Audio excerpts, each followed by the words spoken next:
We are going to get cracking. So the meeting is being recorded. Welcome, welcome, AFP Northern New England members and friends. We're here this morning, bright and early on a Tuesday morning in June, to talk about how to raise more money online in your organization. You know, all of us kind of see other orgs, maybe they're similar in mission to ours, similar in size to ours, and we see their e-newsletters or we look at their online stuff and we think, how did they make all that stuff happen? And we're going to take a little deep dive this morning and go over all of the different components and the strategy and the technology. This is like one of those places where there's a great intersection of strategy and technology when it comes to raising money online and doing some donor stewardship to engage your supporters. So this is me, as you can tell.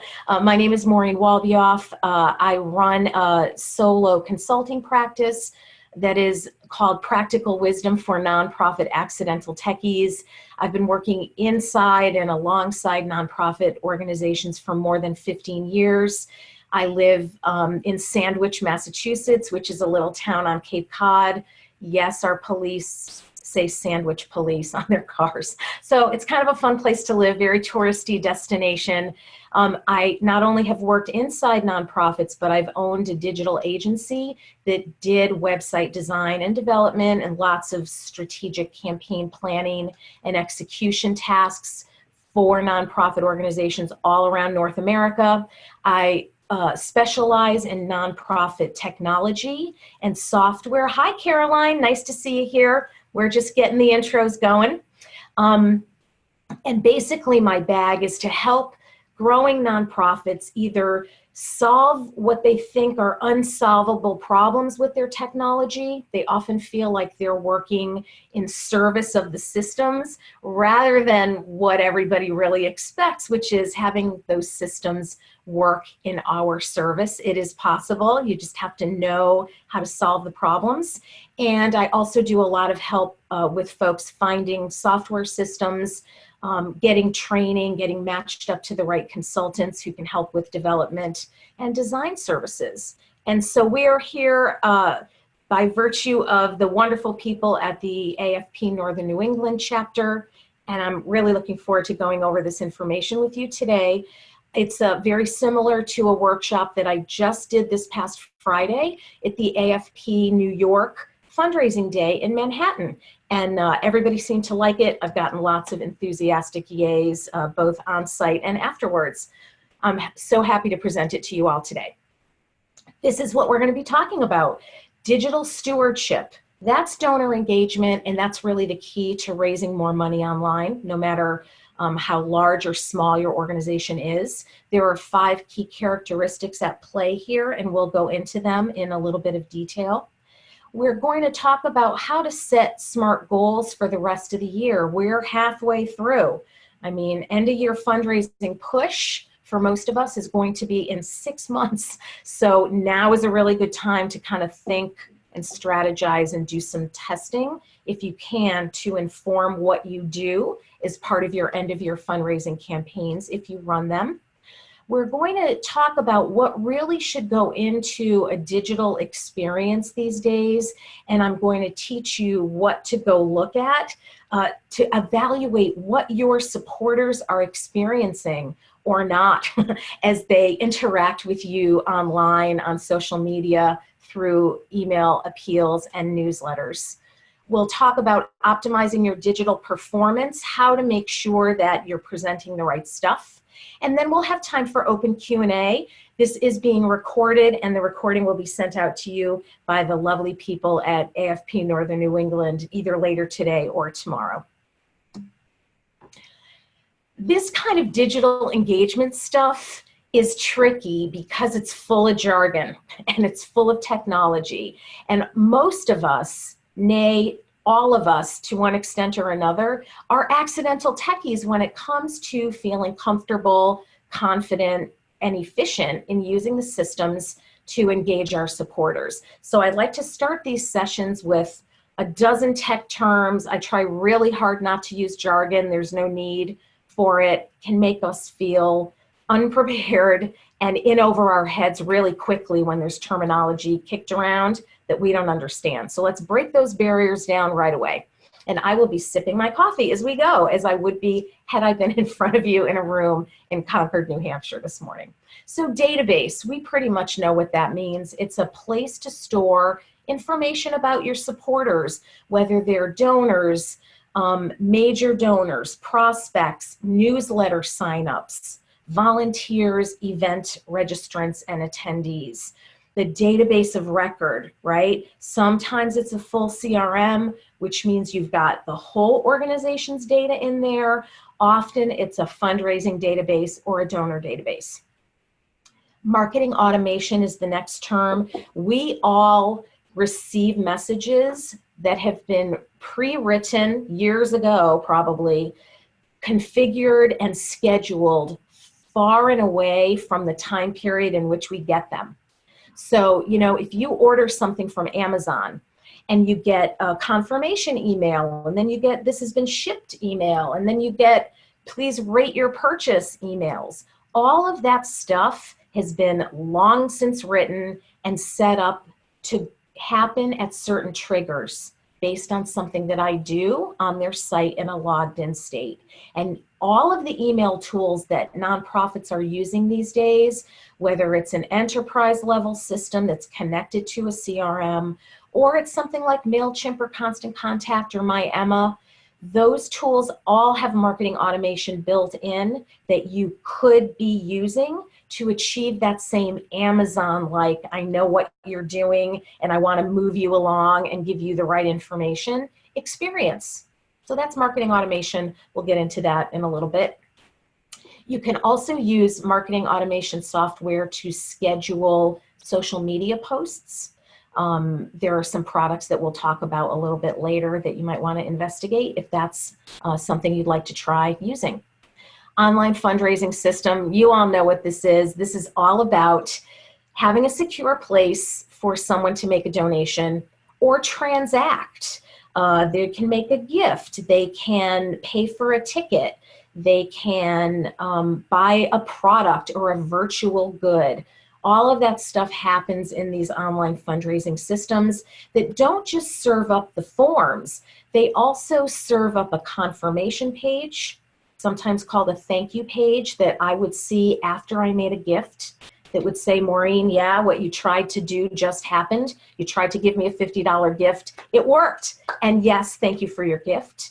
It also typically can send out autoresponders with tax receipts, other information, more thank you messages, and other prompts for a donor to take action.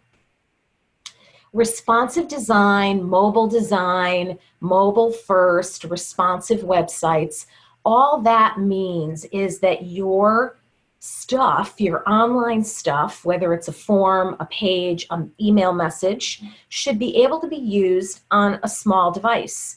And responsive really means that even though it looks good on a laptop or a big monitor, it also looks good and is usable without a lot of pulling and manipulation on smaller screens. It responds to the screen size that the viewer is using.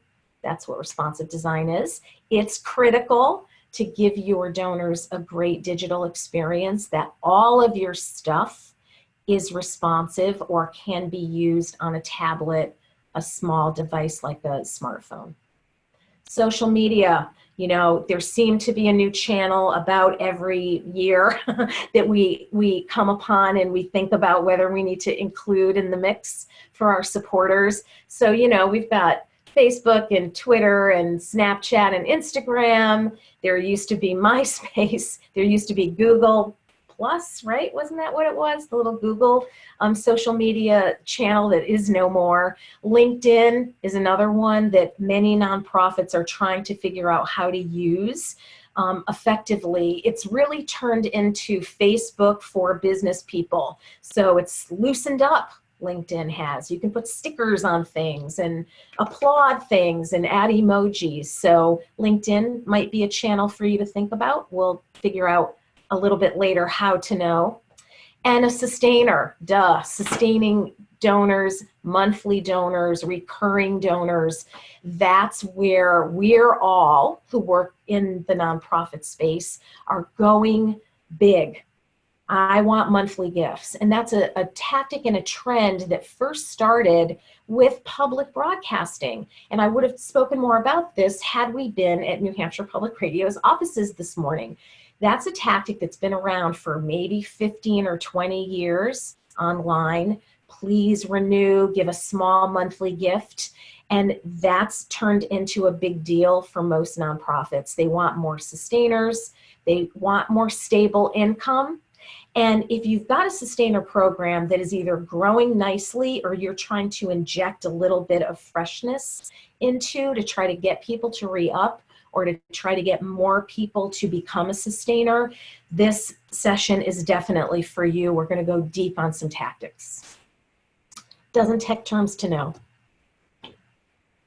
You can read. I'm not going to read this slide to you. Essentially, this takes a little planning and a little work and a little hands-on keys.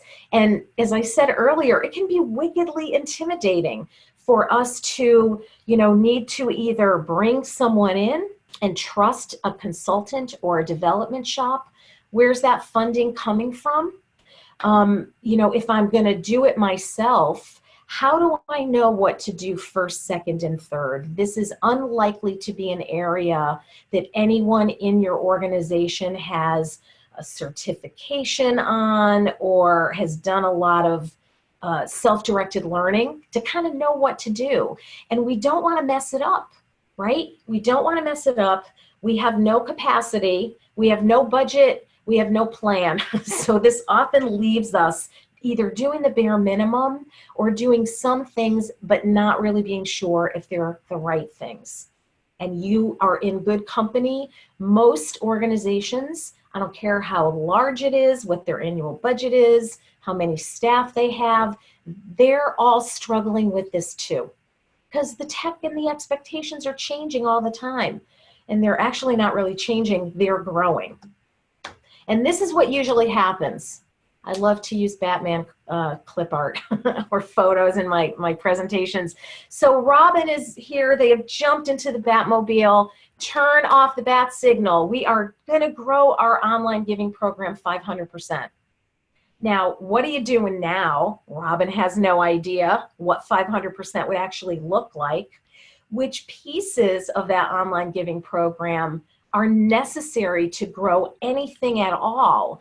And I'm sure they're peeling out in the Batmobile, out of the Batcave, and they're going to throw a lot of things at the wall and hope they stick. And certainly that's one method. I have certainly used that in the past in scenarios, but I try to be a little bit more planful and strategic and informed before I, invest a lot of time and energy into something that I don't even know whether it's the right thing. Will it pay off for us? Here's the 5 magic ingredients to raise more money online. The size of your email list. Email lists grow and shrink over the course of time, but you need to have an ongoing methodology, almost by any means necessary, to keep that churn at a minimum. You always need more people signing up. It needs to be easy for people to sign up, and they need to get content that's useful to them. But we shall talk about that more in a minute. So you need to have an email list that is more than 200 people. You've got to have some general comfort with social media.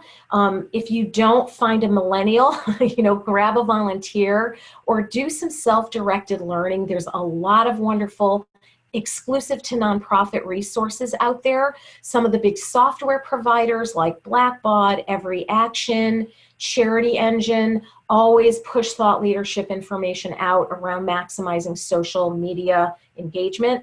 There's a couple of agencies. One of them is called Whole Whale, WHOLE, WHALE. I would look them up. They've got great free stuff and guides. And then Julia Campbell, Social Media Marketing for Nonprofits. This is truly her area of expertise. You can look her up. Her website has lots of free resources if you're trying to get your arms around this and are feeling ill-equipped. And to the ill-equipped point, the next bullet is your team's capabilities, right? What do you have at your disposal to tool-wise, system-wise, infrastructure-wise? And can your staff use these things well? Many of us come into organizations where systems are already in place and we are like, I've never used this before. It's big, it's complicated. I've had no training. I'm kind of stabbing my way around this, maybe on the weekends or at night because it's, you know, other duties as assigned time. Making sure that you've got the right systems and you have at least a little bit of training. Most software companies offer either recorded training or help files online or in the product, so someone might need to go investigate that a little bit. This fourth bullet is a biggie. Leadership's willingness to check and test tactics. I don't know if the folks who are watching this today are leadership, you know, as it's defined in your organization, but you have to be willing to try some things. And sometimes, especially when it comes to digital, there's a little bit or a lot of resistance on the part of leadership or the board or your boss, however that's defined. If it's not broken, don't fix it. I don't really understand this, and so I'm going to say no. I feel like if we do something differently, it means we're going to have to change everything else.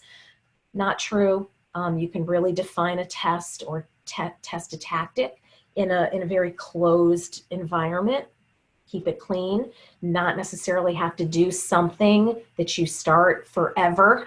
Even if it's stuff that you've been doing forever, it might not be the right thing to do if you don't know whether it's performing well for your org, doing what it's supposed to be doing. So you got to be able to bring people along, get them comfortable with being a little bit of a tester or an explorer. And then finally, this all comes down to data. You have to be able to collect, gather, and use data about your supporters, their preferences, and the things that they don't like or don't respond to.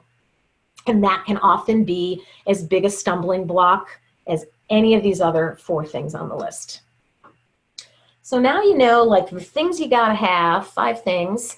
I want you to be prepared as you take all this wonderful information back to your team, or if it's you, you know, you're going to ask yourselves these 5 questions when you get back to your daily routine at your desk.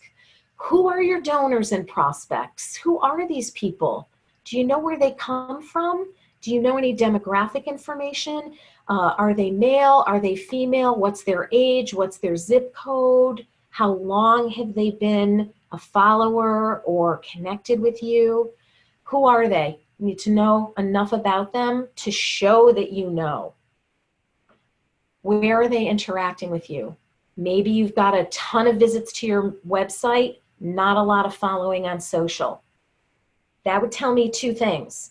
First thing is, I've got to make sure I've got my website's homepage and other important pages set up for easy interaction, easy donations, easy action taking, because that's where everybody is. And I've got an opportunity now to try to build up some social media following. How do I do that? It's going to be different for everybody. How do they want to give? Do they want to give by check at a physical event? Do they want to give by check online?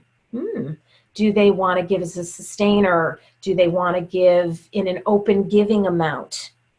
Do they only give at end of year campaign time? This is where all that data comes in, because you've got this data about people in your file now, probably scattered around, but you've got it. What do you ask them for? Are they an annual donor? Are they a major donor? Are they a mid-level donor? Could they be a sponsor or a partner who's supporting you in some other way? And then when do you ask them and through what channel? And if you take nothing away from this whole time that we're going to spend together today, think about this. The digital engagement, successful and effective digital engagement, is the right message to the right person at the right time through the right channel. Lots of rights in there, Lots of opportunities to get it wrong. You could have the right message, the right channel, the wrong person. Not going to be effective for this person. I need to be where they are and let them know that I know them. If you've been in fundraising or development or support raising in any regard, like in the past maybe 10 years, you've seen this good old engagement period, right? Those of us who've been around doing this work for a while understand this pyramid. And it's worked really well for a long time. And in some instances, it's still really effective. It's just not the only way to look at this anymore. So this starts out, you got the most people on the bottom, and they're the least involved, generally. You've got people who are just first-time givers, or they sign up for newsletter. They are social media followers. They maybe, if you've got some peer-to-peer giving, like somebody saying, hey, don't buy us wedding gifts, support this organization instead, make a donation. That's those people, the people who are giving not because you asked them, but they're giving because someone they've got a relationship has asked them to give. That's a whole other webinar that I would love to give about how to convert your peer-to-peer donors into becoming real supporters. So you got this big bottom pyramid, and then you move up and the pool gets smaller. You've got people who are giving to annual campaigns, special events, maybe doing some multi-channel, some online, some direct response. You might have membership programs. Maybe your sustainer program is called a membership program. Membership programs can be very different from organization to organization. And so that's that middle box. The next chunk up is when you start to get into some real revenue, some real support, real personal touches, taking somebody out to lunch. I'm personally writing them an email. I'm inviting them myself by phone to come to our gala. And it gets higher touch as you go up the level. And then you've got bequests and planned gifts. So that's a model that I think lots of us have worked with for a long time. But I want to lay another way to look at this on you this morning. This is about digital stewardship. It can work in combination with your good old giving pyramid, but this is digital stewardship, and it's going from left to right. Looks a little familiar, but it's very linear because you're still winnowing people out, but your goal is different. Your goal is not necessarily to get a bequest or a planned gift or something from a donor-advised fund from these folks. Your goal is loyalty. Then you can experiment with different kinds of asks. Once they're loyal, once they are a routine supporter, they're tapped into you, you're tapped into them and what they're doing. This is somebody who's going to follow you no matter what you're doing online. And maybe, sure, they also give in person or they also mail in checks, but they're paying attention to you. They're growing their relationship with you digitally.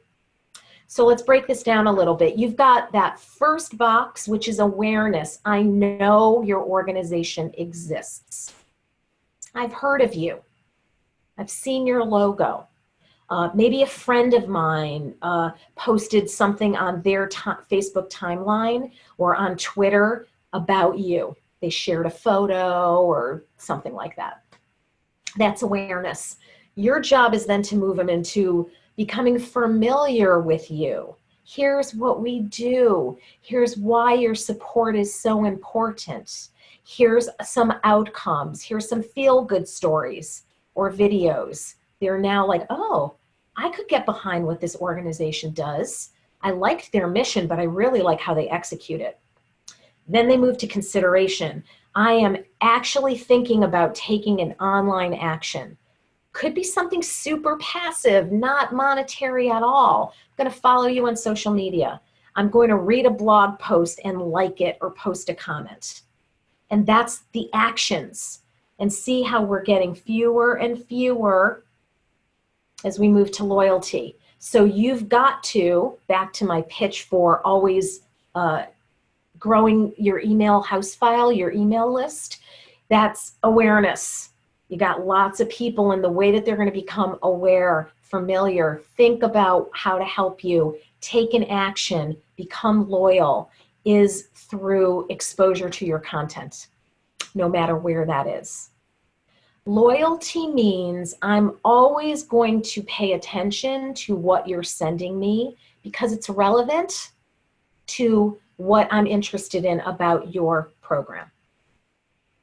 And this is really like, we're going to unflatten it and we're going to take it into a cycle that never ends. Never ends. So it starts in that upper right-hand corner with recruit. Got to recruit people. We got to get them to sign up. I need some information about you. Moves to engage. I want you to tell me things about you, your likes, what you're interested in. I'm an animal org. You're a cat person. You're a dog person. That's the engaging. And I'm going to take that information and serve up the right inspiring content to you. Cat people get cat stuff. Dog people get dog stuff. Not hard, just takes a little planning. Again, time is usually the enemy of the planning.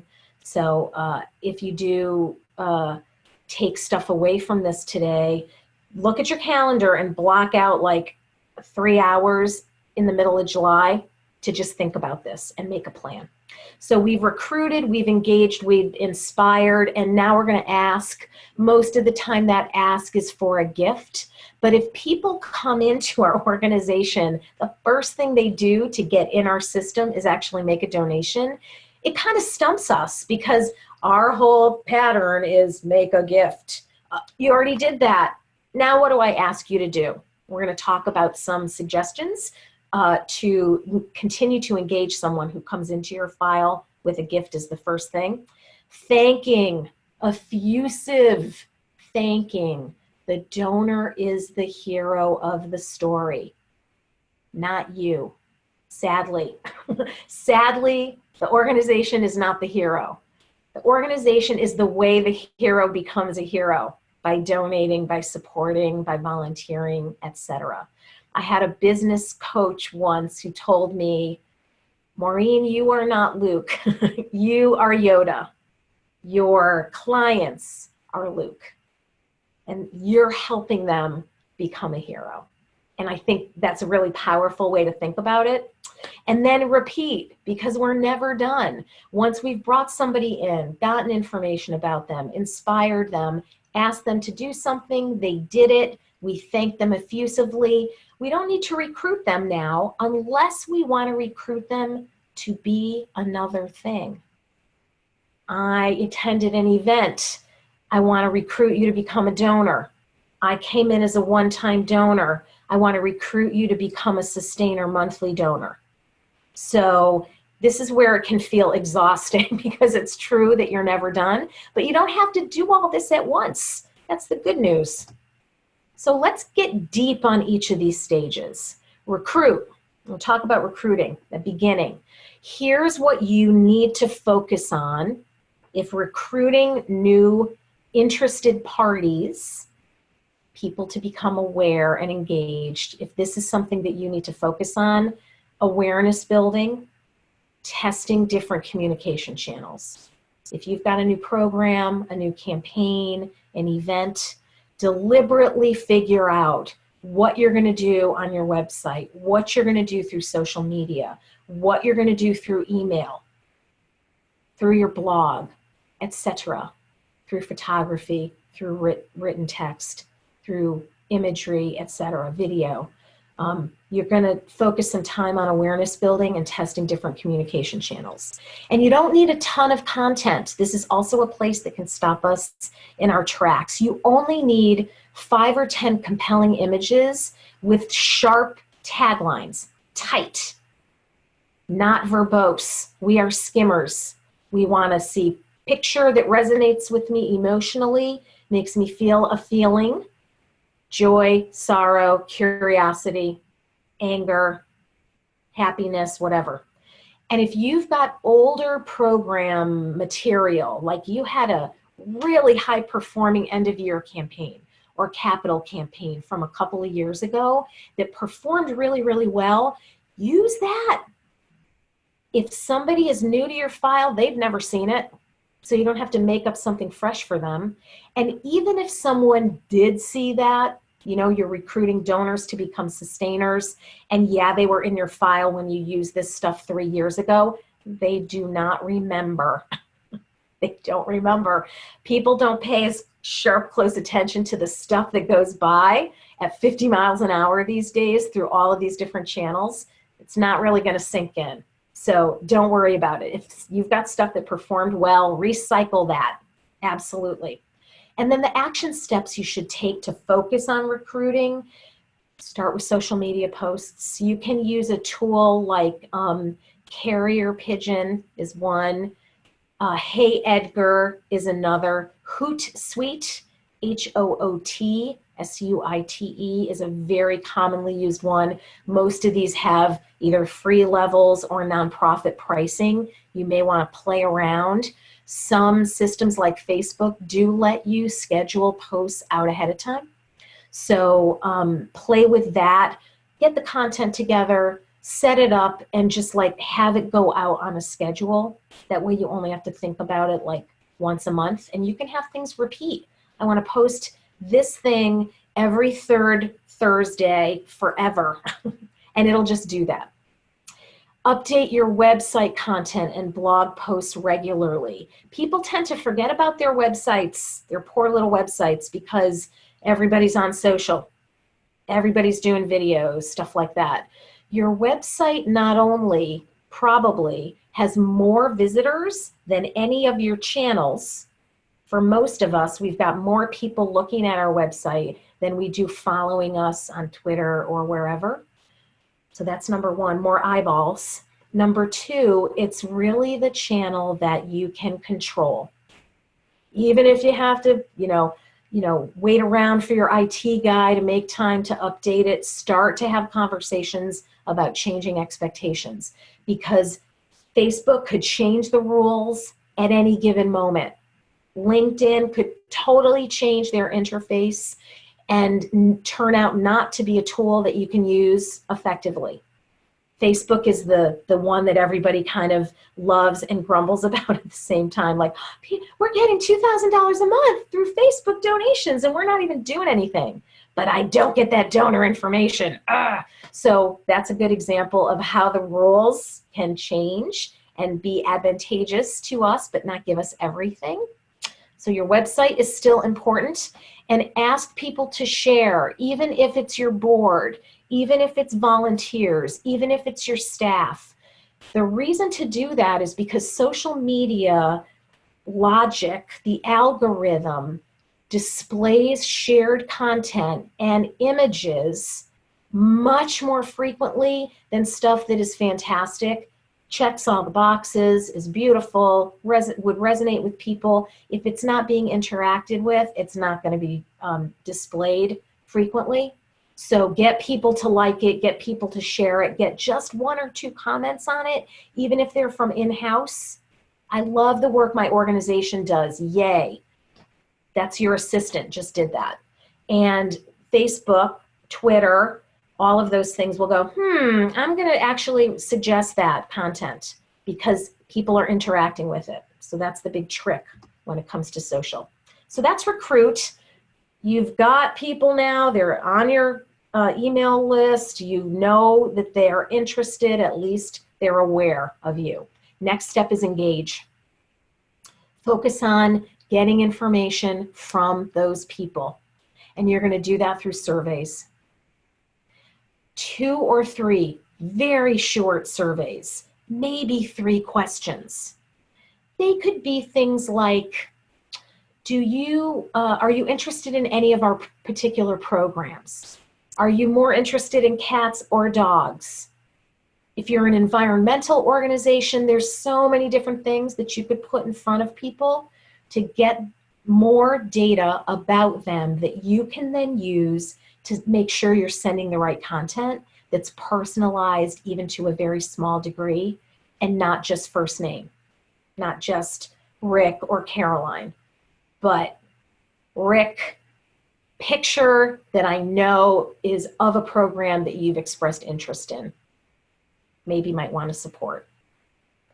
So just a couple of surveys. Many of the email tools, like I'm pretty sure that MailChimp and Constant Contact both have survey functionality.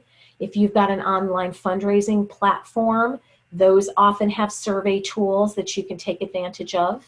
And you could also just link to SurveyMonkey and, you know, create like a 3-sentence intro. We'd love to know more about you in order of preference, 1, 2, 3, thanks. As long as you make sure that data gets stored on the record in the database so that you can use it later. That's the important part. This is where data flow starts to become really important. You can also put polls in social media really easily. Hey, thumbs up, thumbs down. Are you cat person, dog person? Pine tree or skunk? You know, like really anything you can get from people that you know you can use to serve up the right information at the right time through the right channel, the right ask, collect it, and don't be burdensome. I've seen some surveys that are just like 20,000 questions. Nobody's going to do that. And again, it has to be able to be used on a phone. Boop, boop. Submit. Super quick. I don't even want to have to think about it. That's also a good rule here. Don't make me think. If I think it's going to feel too hard, I'm going to get distracted and I'm never going to do the thing that you're asking me to do. Action steps. You could put a pop-up on your website. You could add it to the confirmation page when someone signs up for email from you. Hey, Maureen, thanks so much for signing up to get email communication from us. Now I want to know more about you.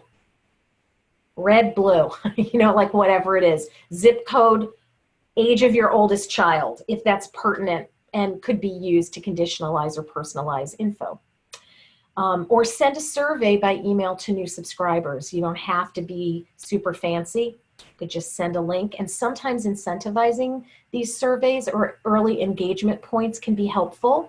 So if you've got anything digital, like you get an infographic that we have already, everyone who signs up, who fills out this survey once a month, we're going to draw a name and somebody's going to get a hat. And you could tweet that or put that on social media. Yeah, Rick won this month's hat. Welcome to the family, Rick. Now we're going to inspire, right? We know a little bit about them. We want them to know more about us. And this is that emotional resonance that we were talking about a little bit ago. You got to grab people's attention, put them in the center of your story. And again, we have like 10 seconds, sadly. It's getting shorter. You know, you watch older commercials sometimes and you're like, this is like a drama that I would pay $10 to watch in a movie. We have gotten such short attention spans that images are much more important than they ever used to be. So have emotionally compelling images. Video is also great here. Does not need to be professionally produced. So can you imagine that someone makes a first gift or signs up for email from you and they get a short little video from your CEO or from a youth that is in one of your programs that is literally like a video that was recorded on somebody's phone, the less polished the better, looking into the camera like I am right now. Thank you so much for your first gift to our organization. Here's what we're going to do with that money. We appreciate your support so much. Here's how to contact us if you've got any questions, and we'll be in touch to follow up the story to let you know what happens in a year in this village. You know, I'm kind of spitballing here. Professionally produced videos do have their place, especially if you've just hit an anniversary, milestone, you know, we've been around for 25 years, here's our story, or you've got a large annual gala and you want to be able to share produced images or videos out that don't look like somebody took it on a phone.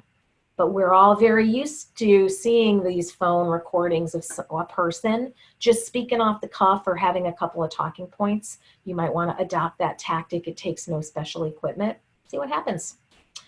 And the action steps here are the beginning of testing, right? different ways of telling your story. If you've got a story, chunk it up. Short, six-word story, right, is a good tactic. 6-word story. First, then next model of storytelling. The past couple months, I've done some trainings for Idealware, and it was all about storytelling and how to do it through different channels. And it was first, then next. So here's an example. First, Eduardo, 8, had to walk 8 miles each way to get dirty river water to bring it back to his village. No running water. Eduardo, with the other children, needs to skip school today. This is longer than 6 words. Has to go get dirty water from a river to have some water source in his village. Then we came and volunteered to dig a new well in that village. Pictures of the well digging, video of the well digging, first person narrative from someone who was boots on the ground working in that scenario. Next, Eduardo and the other children in the village can go to school 5 days a week and have clean water. Look at what you're doing, look at your work, try to boil it down, first, then next, with your intervention in the then. You're necessary for whatever happens next. Your donor is necessary for whatever happens next. There's the ask. The ask is usually, give me financial support, but it doesn't always have to be. Using the information that you've gathered, what channel are they following you on, information they might have shared in a survey, they've watched all the videos on your website, but they didn't open any emails, now you kind of know. Make a small dollar ask. And here's what you need: a personalized email message, minimally personalized, and some of that content also on the donation form. So if I'm trying to fundraise for a well in Eduardo's village, my ask is going to say, Caroline, dear Caroline, we're reaching out to a small group of supporters like you who are interested in our work in Eduardo's village. We want to solve that problem, and we can do it with your help. Right? So there's a picture of Eduardo, you're referencing it in the email, and the donation form, if Caroline clicks over, says the same thing. It's got maybe the same picture of Eduardo, so she knows that she's in the right place. I'm doing what the organization asked me to do. I'm giving to this campaign to help Eduardo and his neighbors have clean water. So action steps here might be a couple of different variants, right? In Caroline's instance, we know that she watched the videos and she's interested. Somebody else might see something a little different. If you know that they were more interested in a different aspect of your program, maybe it's more maternal health. Maybe that story has an education slant. Now Eduardo and all the kids can go to school 5 days a week. Fantastic, with your help. Thanking. We often give thanks short shrift. I find we often do a drive-by thank you, I like to call it, which is, thank you for your $50 gift. They take it to a page that says, yeah, here's just the facts, Maureen. You made that $50 donation, thank you. And same thing in the autoresponders. Thank you for making a donation. Here is your tax receipt. Do you know? You need to warm it up.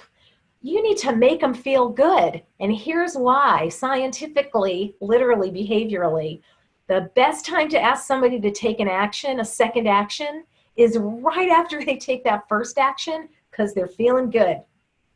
If I just made my first gift to you of $50, I better get asked to do something else, because I'm riding that feel-good wave for a couple minutes. So look at your thank you pages on your donation forms. Look at your autoresponders. What are people getting? And we're going to show some examples in a couple minutes of models that you might be able to take some insight and creative direction from and use in yours. But, you know, social media asks I'm also seeing a lot of too, as long as the donor is opting in, can we publicly thank you for your gift? Yes, you can. So I might, on my thank you autoresponder or confirmation page, if I check that box, totally cool with you thanking me on Facebook or Twitter, then I can get maybe another email in 2 days that says, look for you, you know, here's the post that we did. There's a link to the post. Or I'll be actually looking at your Facebook feed to see when my thank you shows up. I might not have paid attention to your Facebook feed before now, but we like to see ourselves. We like to see thank yous. We like our name mentioned. Then there's a high likelihood that I'm going to like that. I might make a comment. That comment might give you some fodder for more communications to me later, and I may share that around and expose your organization to my networks who may not know about you. See how it all leads together? So you can ask people what kind of recognition and appreciation they want and deliver that to them, but always with permission. So that's like all the didactics. I'm just going to do a time check here. Okay, cool, 10:20-ish. Doing great on time. We'll have plenty of time for questions. Let's talk about setting realistic goals. This is one of my other favorite pictures to use in workshops like this, because it feels like the world, if I get it wrong, my job is over. I've made a horrible, horrible mistake. I'm out of here. Unrecoverable. It's all recoverable. But you got to have the right data. So let's go clockwise here, starting with number 1. You have a great idea. Somebody on your team has a great idea. Let's send a special email to members or supporters who've given us donations for more than 3 years. We really want to recognize and appreciate them and maybe offer them some other way to get involved. Then you get this better idea. And you guys, if you can't see the screen, you can move the little people around. Our little videos and stuff you can move so you can see the whole screen. The better idea is a big idea. It's a big, hairy, audacious idea, a BHAG if you've done any systems thinking work. We'll personalize that content based on their giving history, and we're going to test the sender name and subject lines, and we're going to offer conditionalized benefits to our member program based on their interests. And then number 3, down in that bottom left-hand corner, I got to use data to do this. Data goes, nah, sorry guys, I can't serve that data up in a way that you can use. Or, you know, our data's messy and we don't trust it. So I might send a cat picture to the dog picture person. Fatal error, probably not, but it will bust down the relationship a little bit. Data also helps you do things like suppress people from not getting something that they shouldn't get. Like if you've got an email campaign, fundraising campaign rolling, right? And you got 4 messages, starts on Giving Tuesday, rolls through the end of the year. And I get the Giving Tuesday message and I make a gift. I don't want to get any more appeals. I don't want to get email 2 or 3 or any of them because I've done what you asked me to do. So you've got to take my gift information and suppress me. Do not mail me the rest of those appeal messages. That breaks the relationship. It is recoverable, but it's disappointing. It's disappointing for me to feel like you don't know that you asked me to do something and I just did it. Breaks the confidence level, breaks the trust just a little bit. Maybe makes it seem like you guys don't really know what's going on with your supporters. So data has to be part of what you're doing with people anyway, to make sure that people aren't being asked twice or more if they've already given. And this data stuff can stop us in our tracks. I had a client, large hospital, not going to name names, it was a long time ago, who had board members. Board members We're not supposed to be sent any general appeal messages. Pretty common rule, very common thing to need to manage. And their data was messy. They didn't trust it at all. So sending out this appeal, they had a board member whose last name was Smith. And they were paralyzed and very paranoid that this person was going to get an email message. Smith cannot get an email message. So instead of going in, trying to make sure that they had any email address that Mr. Smith had on file, suppress that, mark do not email, whatever you need to do, they chose to suppress everyone with the last name of Smith from getting any of those appeal messages. And when I said this in Manhattan on Friday, everyone went, oh, no, like, that's terrible. But when the only tool you have is a hammer, everything looks like a nail. And so they had to make sure Mr. Smith didn't get it. And that meant that thousands of other people with the last name of Smith didn't get it either. So, the cure has to be appropriate to the disease a little bit, but it does come back to data. And now some more self-reflection, some time for self-reflection here. What do you want to grow?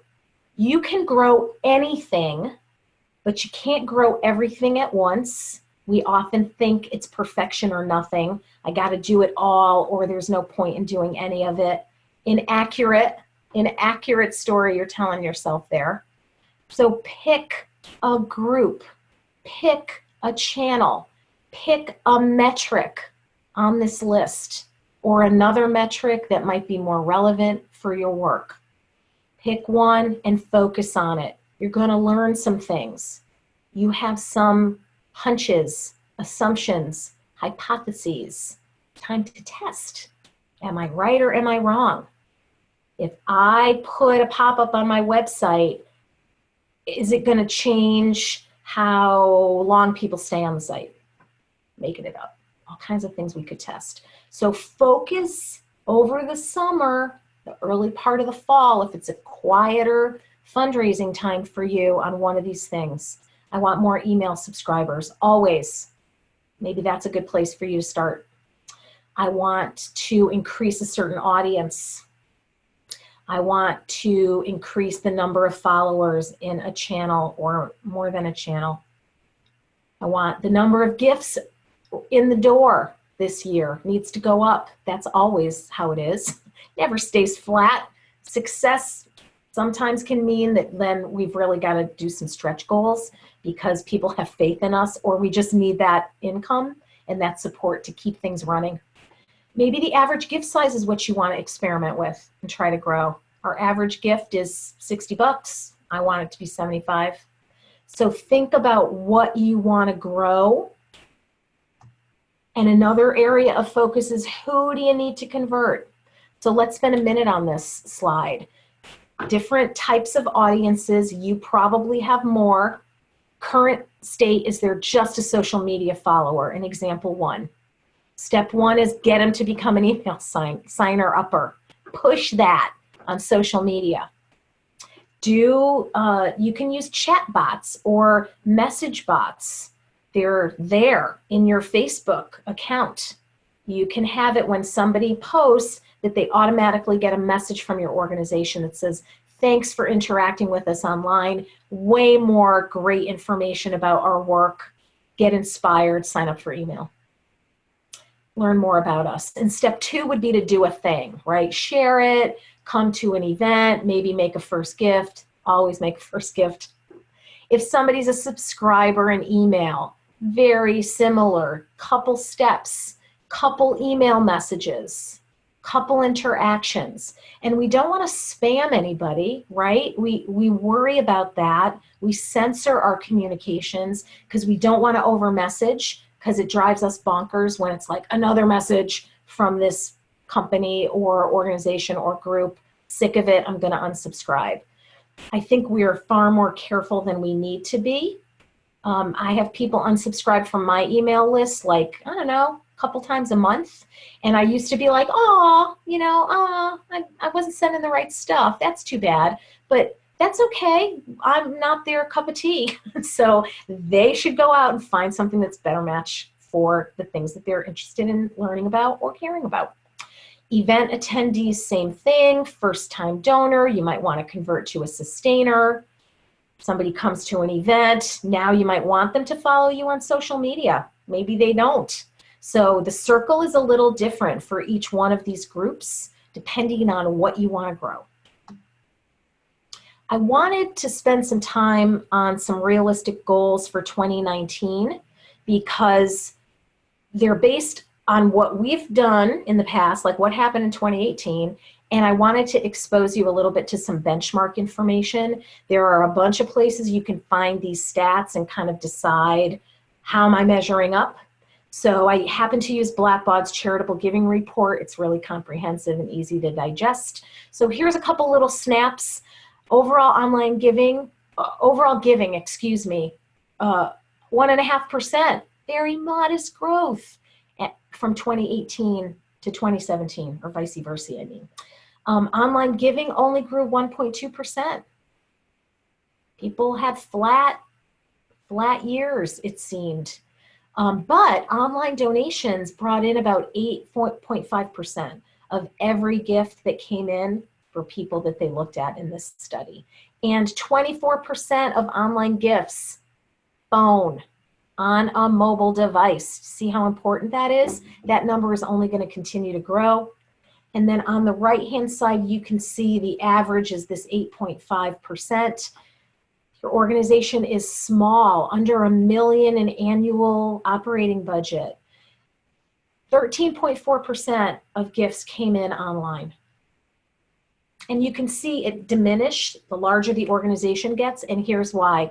Major gift officers, you know, they're just more boots on the ground to touch people and interact with people in face-to-face or phone ways. Here's total fundraising from online giving, the trend, right, over the past few years, up to that nirvana of 8.5. So even if we only go up 9%, like we did from 17 to 18, or 0.9%, I guess is what it is, we're still going to be bumping close to 10%, and that's only going to continue to grow. Average donor age. Do you know how old your average donor is, and is it different online versus direct response? 62. These people are on Facebook. The millennials are gone.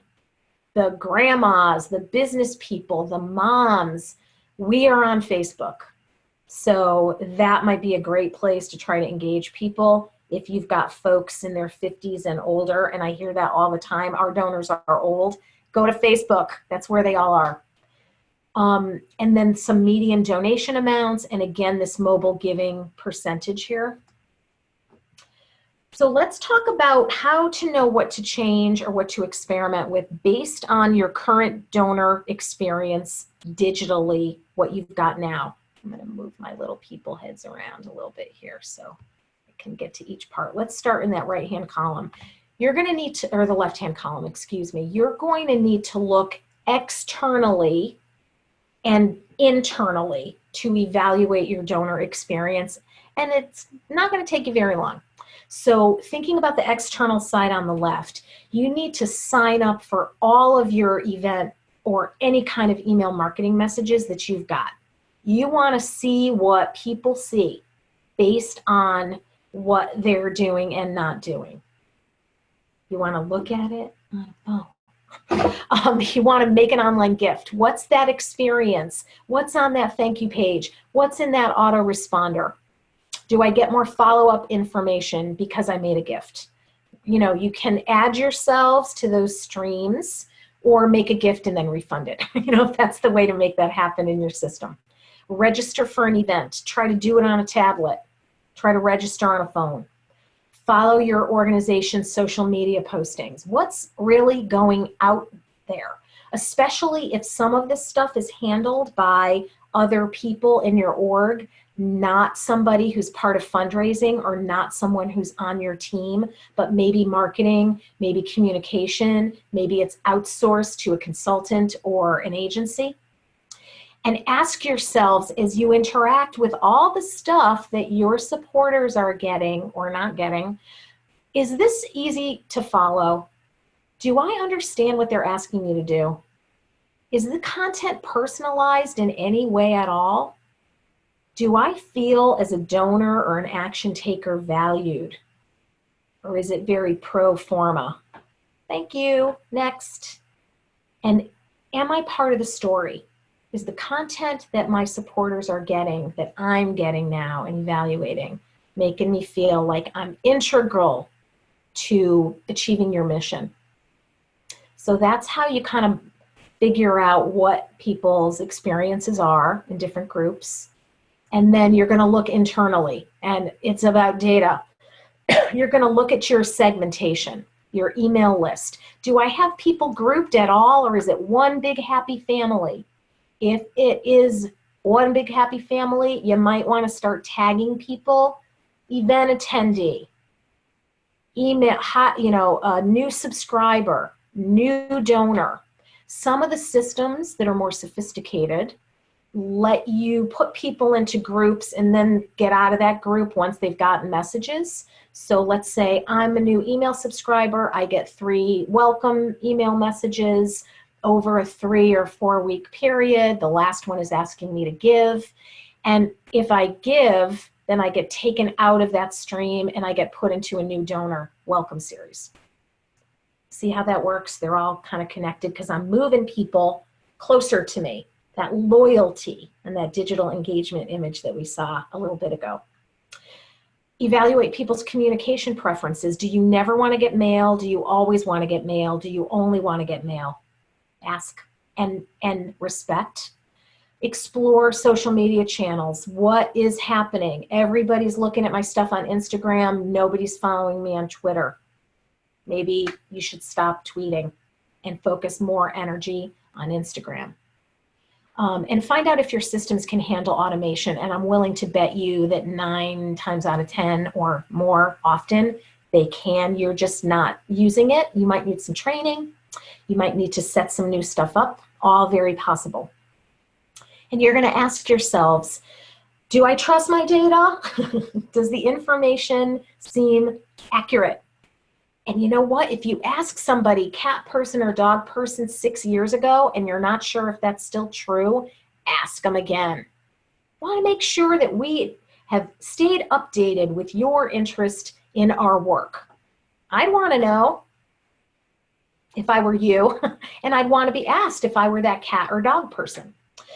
Do we have an engagement plan for key groups, right? Like if one-time donors you're trying to get to become a member, I want an engagement plan. I want to know what that person's going to get, what actions we're going to ask them to take to the nirvana of becoming a member or becoming a sustainer.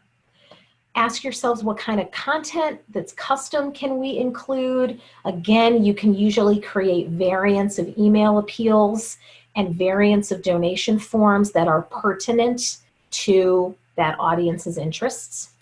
And really critically, you got a little time to test and learn some things before end of year campaign time hits. So if you're a hunger organization, that usually starts earlier, early November, around Halloween time. For Thanksgiving, hunger organizations, they have a long end of year cycle. Some people just focus on December. So learn some things, try some new tricks now. Here's really big picture digital stewardship. You want to collect information about people, donors, non-donors. You want to analyze that information, which is basically just looking for trends over time, and organize your list or your supporter data by segments. So you want to target different people, personalize information, even to a tiny degree. Cat person, dog person, subject lines, easy stuff that as long as you just have a plan and a timeline, you can do it even if you're a one-person operation. So What I say is sign up for other organizations, big marquee, we all know their names kind of organizations, or orgs that have similar work to yours, orgs that might be part of a collective, part of a group, so you know people at these organizations. Maybe you're on a committee together or something, or organizations that are competitors of yours. What are they doing? Is there anything you can adopt? Try, test, see if it works for your supporters, because the answer is probably going to be a little different. I'm not saying copy. People often get a little like, I don't want to copy organization X. There's nothing new in the world, okay? Everybody's using everybody else's models. You don't have to make it up out of whole cloth. You really just don't. Back when I was doing a lot of website design during Obama's first presidential run in 2008, right? 2008. Everybody wanted a site like Obama's, like, I don't care, charge me anything. I want the site to look like Obama's. They wanted the site to perform like Obama's. They didn't want a clone site, but, we see things. Everybody loves Charity Water. Everybody wants to do what Charity Water is doing because it's effective, because it resonates with us, even if it's not our work or the kinds of orgs that we support. They're doing it well. So find some good examples and take heed. Here's Save the Children. Huge organization based in Atlanta, Georgia.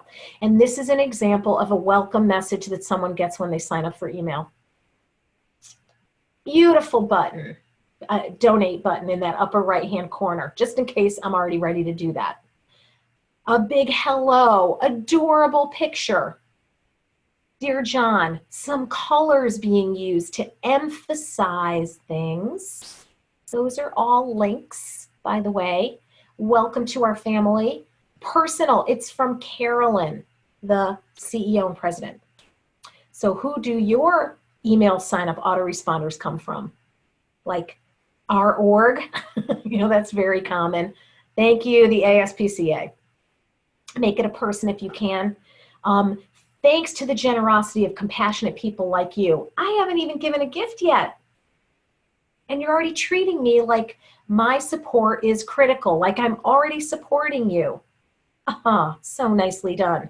A couple of stats, not a lot of overwhelming. Look how short that is, that whole message. And then as we get to know each other, you'll learn exactly how we do what we do, why it's so important, and how you can be a part of it. And on behalf of all these children, thank you. Every kid deserves a future, sincerely. So many things you could take from that message and try. Here's another welcome message. Nature Conservancy does it really well. They're very personalized and conditionalized in the stuff that they do for supporters. But this is a template. You can see it doesn't even have a first name. Dear Conservancy supporter, welcome to our online community. All I did was sign up for email, and I'm a part of your online community already. Big welcome message. A couple of highlights. We are thrilled to have you as a supporter and want to make it easier for you to get to know us better online. They care. They're making it easy for me. They want it to be easy. Couple of links and a survey pitch on that right-hand side. We want to know what's most important to you in the fight to help protect our open natural spaces. Survey. Brilliant. Here's Girls Who Code. They work with schools and parents to provide STEM and technology training to girls so that they can go out and get great jobs and rule the world. So Girls Who Code, this is one of their email messages that comes to someone once they have signed up for to be part of an email list. Stay in the loop. Here's the email address we have on file for you. Please send me this information. And because this message is geared to parents and teachers, they're asking for some kid birthday information.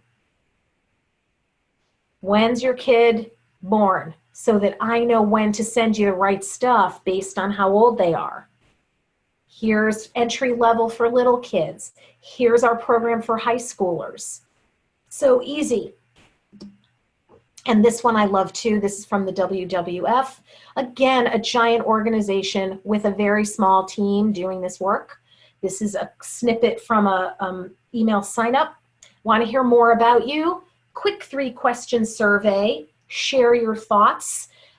What I want to call out here is that some people click pictures, and some people click buttons, and some people click links in text, and you should have all 3 available so that whatever, if I'm not a text clicker, I'm a button pusher, my button is there for me to do that action.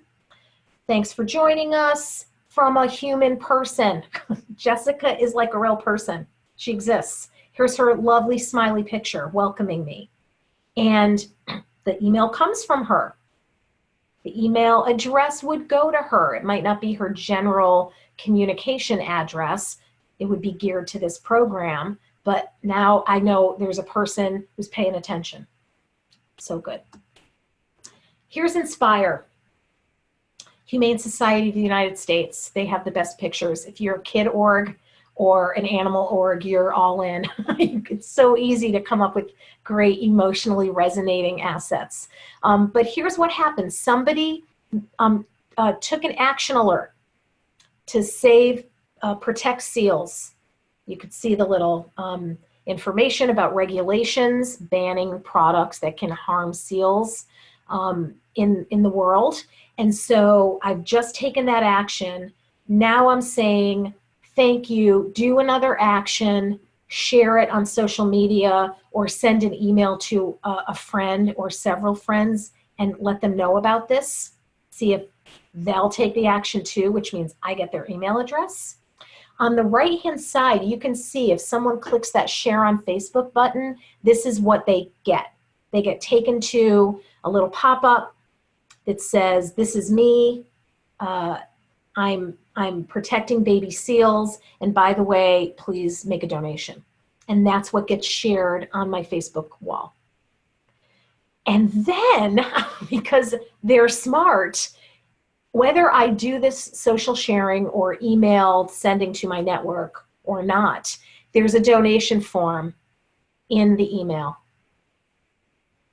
Right after the action takers. I don't transact the whole thing. I can enter my gift amount and it says, you know, make your gift, and it takes me over to their donation form that's secure, but they've put that Norton secured image there that lets me know it's okay for me to enter a dollar amount and hit next, that it's secure even here. And then that gift amount is carried over to the donation form. Not hard to do. Inspiring also, this I love. City of Hope is a children's hospital for children with life-threatening illnesses. And this is a video still, it's on YouTube, of nurses reading tweets that kids tweeted about them. She's literally standing in front of a brick wall in the hospital lobby. She's got her doctor coat on or her nurse coat on, and it's the most moving 2 minutes you probably have seen in a while, where she's looking at the tweet on her phone. She doesn't really know what it's going to say, you know, and you're watching her reaction. And they've got it captioned here. You know, when I was receiving treatment, I met a very special nurse, Rhonda, who would draw cartoon characters of me on the whiteboard. Make a gift. So Rhonda can help other children, you know, like so great. Asking, member, needs to work on a phone. Check the time here. Okay, almost at the end. We can do questions and chat about your situation. You gotta donate now. The email appeal should look like this. This is a really nice donation form powered by Kindful. The right-hand side has the mobile version. There's another interesting way to get donation forms in front of people. This is on the Be the Match homepage.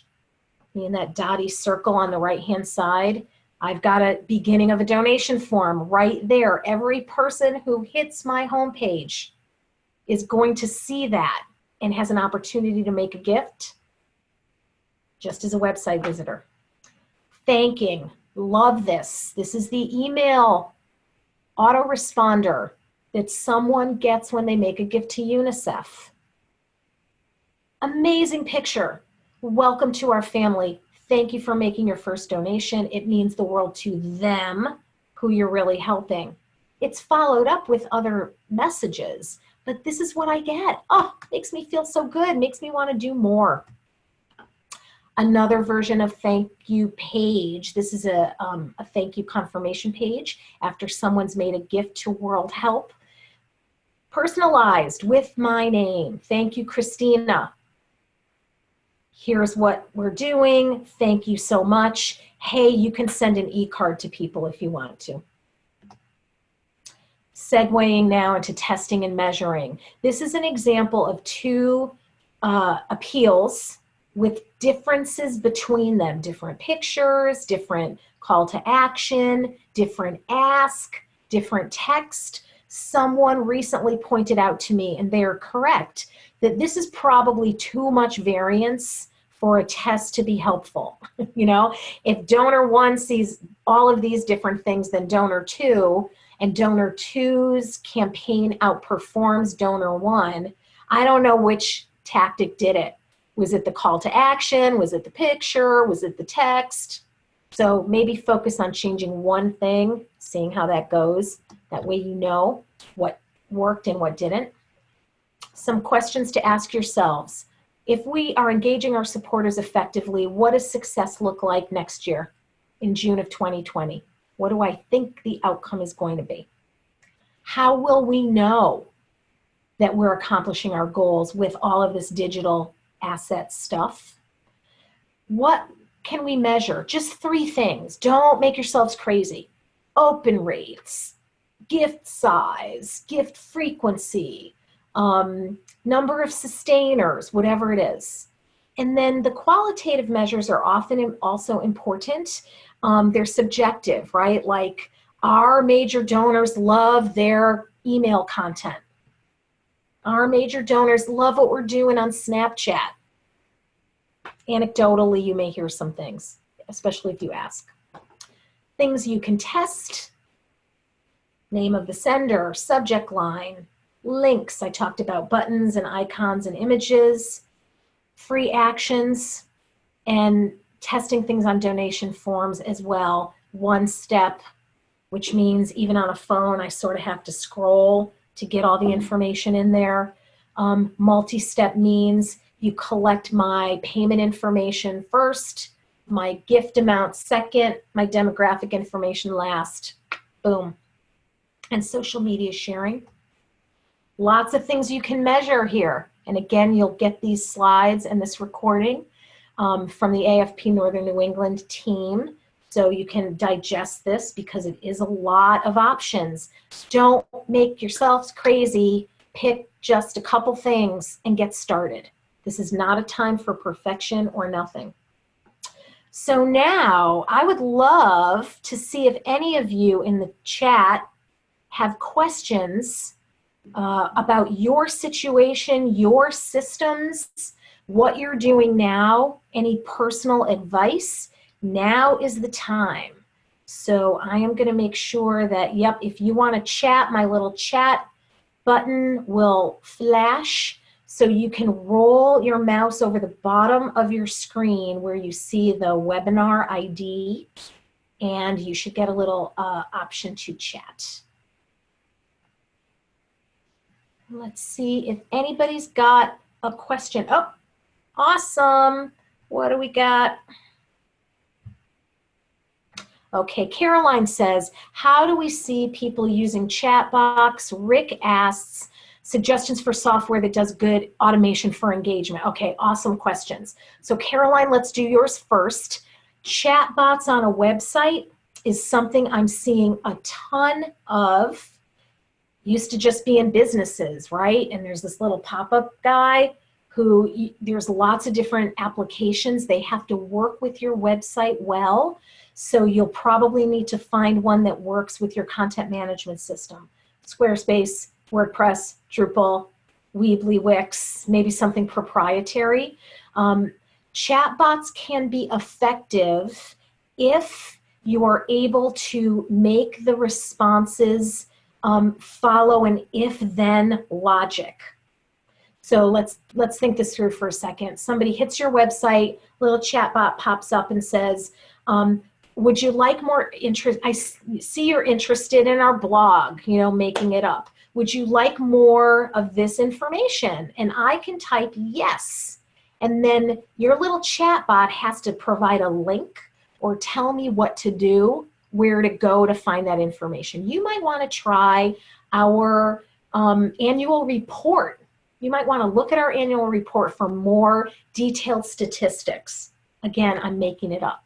So the goal is to keep people on your site longer and maybe get them to take an action.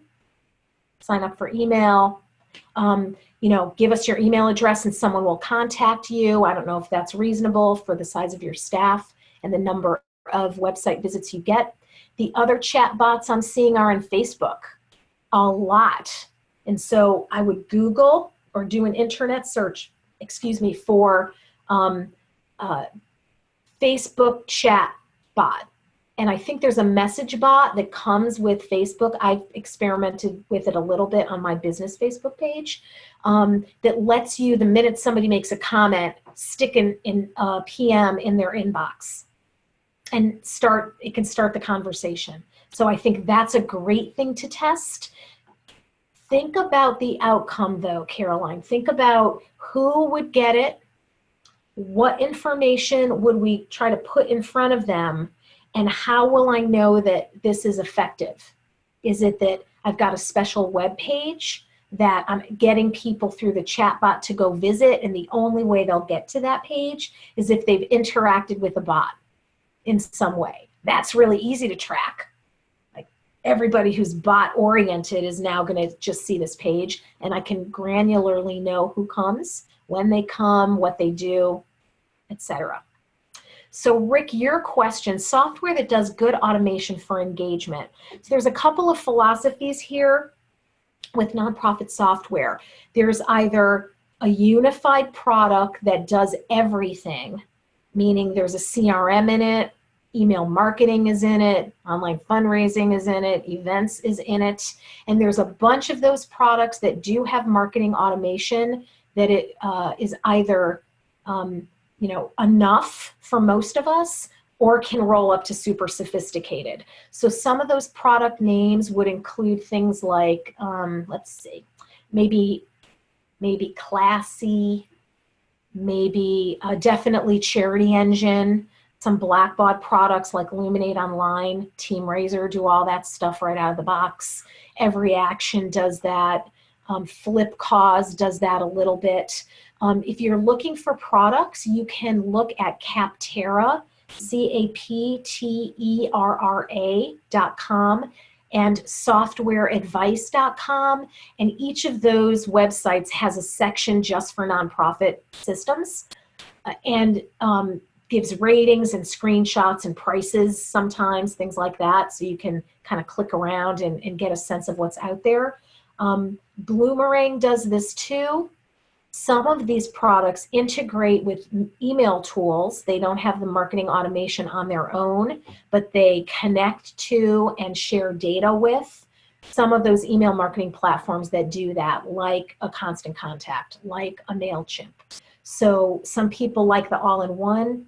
No data needs to move because it's all stored and accessible no matter what you're trying to do online. Some of them even have social media integration, although Facebook changes the rules about those third-party platforms being able to post on social. So that's kind of in flux right now.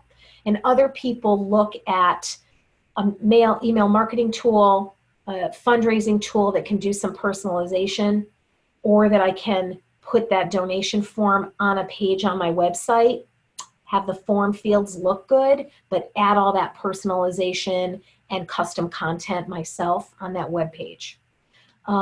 So philosophically, it's either an all-in-one or a system that can connect to your database, has that marketing automation for email, and can share data with your CRM or donor database. I hope that was helpful. We're at the almost at time. Anybody's got any last questions or more questions? Rick, you're asking me the hardest question at the end of this, Rick, but I'm glad that you stayed engaged. Putting a donor in a story. You know what? I have your email address, Rick, because you registered. So I'm going to send you and Caroline a couple links of not only examples, but maybe a couple tutorials of how to do this with your own content. There's a million examples out there, and I'd rather just send you some links afterwards that you can explore at your leisure. As people are thinking about the last questions, as we're crawling up toward the top of the hour and are ending here, I'll just let you know a little bit of ways that you can get a hold of me. Now, we thought this was going to be live, right? So you can see the slide. I did not update. If you want to join my email list, literally just send me a reply, or you can go to my website, meetmaureen.com, and there's an email sign up pop-up and an email sign up in the navigation. I send messages about once a week or so. If you want to get a free fundraising functionality checklist from me, let me know too in that email message. It lets you sort of get your arms around what you need a fundraising system to do before you start to look. Is it aspirational, or is it functionality that you're using now? If you want some help with your digital stuff, I do lots of free consults. I usually have about 4 sessions a week, 20 to 30 minutes, where we just talk about what's going on for you. You fill me in, I give you a little bit of free advice, and send you on your way. So this is like a no strings attached consult. I love helping people with their problems, whether we work together or not. And I would love to talk to you as well. So I am on Facebook also every Friday afternoon at 12:30 Eastern Time in a format just like this one. It's the Accidental Techie with Maureen Wallbeoff. You can see that on my website as well. And I often post resources. I talk about a thing for a little while. People hop on and ask me questions. And it's generally every Friday at 12:30 Eastern Time if you're interested. So I'm so appreciative that you attended. I hope that it was easier for you in this website format. Let the AFP Northern New England folks know if webinars are useful for you, because we're trying to figure out what we might want to do next and when. They'll be sending you a survey. So please evaluate how this fit your needs, if it gave you the information that you expected, and if I served it up in a useful way. And you'll get the recording to this as well, and I'll make sure you get a PDF of the slides. So thank you so much for spending your morning with me. I hope that it was helpful, and we're going to wrap it up and end this session. So I'm going to stop recording. If my mouse will work, stop. Okay, done recording.